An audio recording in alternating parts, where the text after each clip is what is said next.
Folks, I'm here with Lynn Broaddus, who is the president, and I'm okay if you take off the mask so we can hear you, because we're 6 feet apart, or at least socially distanced apart. And of course, we're all vaccinated here or at least have a recent COVID test here at WEFTEC. Yeah. So I'm here with the president of Water Environment Federation, the host of WEFTEC, and you gave your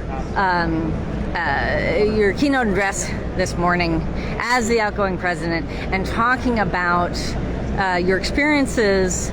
Well, there was a story you told about your experiences when you were with River Rally, right? Yeah. I'm going to say it wrong. River Network, which is River Network, and just inviting someone from the wastewater community to participate in conversations, right? Well, and I think the main point there was, if we keep ourselves sort of limited to the kind of people that we're always used to talking to, then we limit the information we get, we limit our perspective. And so the story I gave was one of a guy that I met 5 years ago, Kevin Jeffrey, at River Rally years ago in Mobile, Alabama. And I had invited him to a reception. I didn't know him very well. I was just impressed with the questions he had been asking at a session. So I invited him to a little party I was having in my room, and without really knowing him. So fast forward, and Kevin has progressed in his job and gotten a graduate degree in landscape architecture. He's got a nice career going. He started something called Blue Index. Anyway, wow. So we now know he's very successful.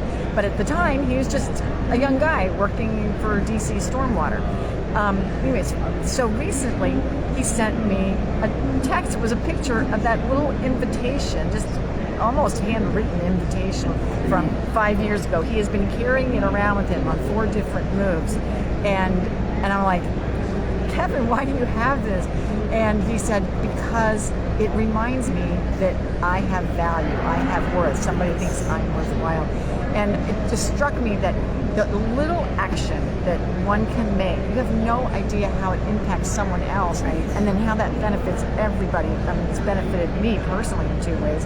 One, maybe it in some way encouraged him to go forward in his career and have confidence as he went forward in his career.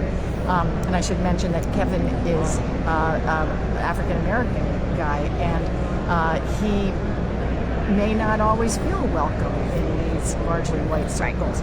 So, but it has also enriched my life because I've gotten to stay in connection with Kevin. He brings a perspective that I wouldn't have on my own. And so you multiply that out across all of us, reaching out to people that may not be like us, maybe we don't know, and it enriches everybody and the sector as a whole. Well, and in the opposite direction as well, is for us to take the initiative to seek out those opportunities. I think one of the things that has happened so often for those of us in science and engineering and these very analytical fields is we get really good at communicating with other people like us.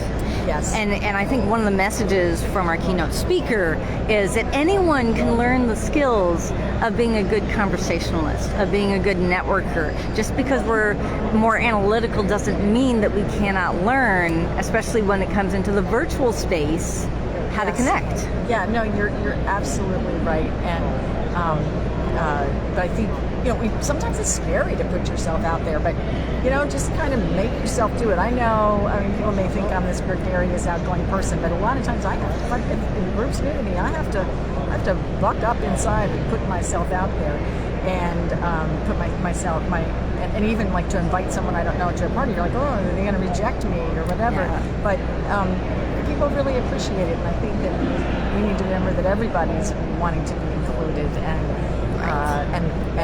so whether it's people that are different from us racially, different from us socioeconomically, different from us age-wise, or different from us in terms of our professional background and mental mindset, we are just enriched in all ways. Right. So. And really that it's not just for us personally, but right now we have opportunities for those of us in water and wastewater and that we've never had before. It's taken 10, 15 years to get the attention of Congress, to get these big bills, to get the COVID hotspot detection.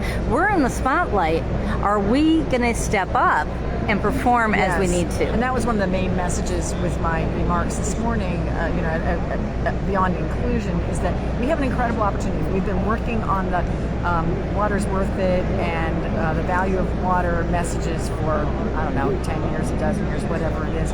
And finally it's getting traction. And that the other message is that, water infrastructure is part of infrastructure.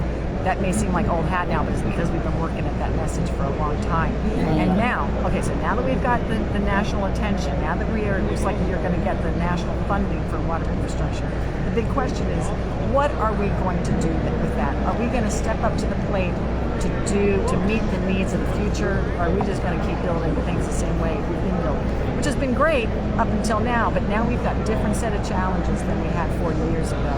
And we need to make sure that we're investing that money in a way that meets climate change issues, that meets supply chain disruptions, so we can be resilient in ways that we hadn't really pursued before, that are going to meet our renewable energy needs. Can we get to net zero carbon with our water infrastructure? And I would say yes, we can, but we've got to start working at it and invest that money while we have the opportunity. Lots more to that, but anyway, thanks so much for the opportunity here. Thank you, and hopefully we can be helping with getting the water workforce ready to get virtual and be impactful virtual. It's not that virtual doesn't work, it's how do we have it as another way of really connecting with people. Absolutely. Fantastic. All right. Thank you. All right.